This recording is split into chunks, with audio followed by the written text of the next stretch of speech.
All right, I want somebody to explain to these. I'm in the TARDIS, and I've got this little 1/48 scale Bondi Scwimmwagen. It's got a tore up box, and for some reason it had the instructions to an armored car in it, but I did find the proper instructions.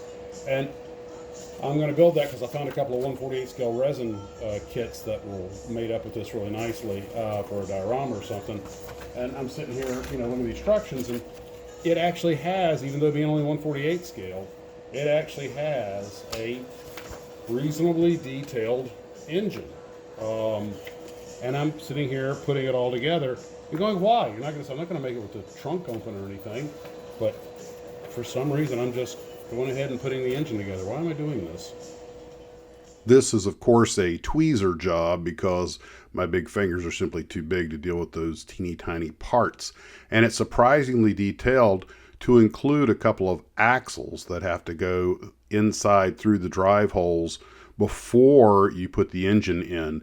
And it took a lot of very careful work. Once I had those axles through the holes where they exit the watertight tub, I had to hold them down with my fingers to keep them in position while I seated the engine and let that glue harden. Now, while that was hardening, I knew I needed to wait a little while, so to keep myself busy, I just built my little Blue Thunder helicopter while it was hardening. And then once everything was secure, because the first time I tried, I wound up popping the engine halfway out, because there actually is a fair amount of tension when you start trying to mount those axles. At first I thought they were exhaust pipes. I actually trimmed them a little too short by mistake, because they go out the side of the vehicle, and that's what the suspension, brake assembly, and wheel all attach to. So it's surprisingly detailed for such a small scale kit.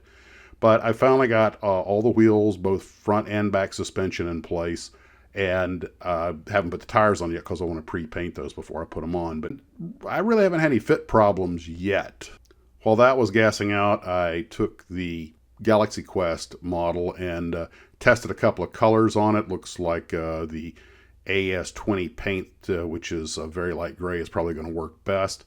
I also started putting some coats of paint on the base, but the darkest blue I have is a little too bright. I need to go get a royal blue, so I'll have to go over to Ian's when he opens on Wednesday. So until then, unfortunately, some things came up, pulled me out of the TARDIS. I didn't get to do that much building today.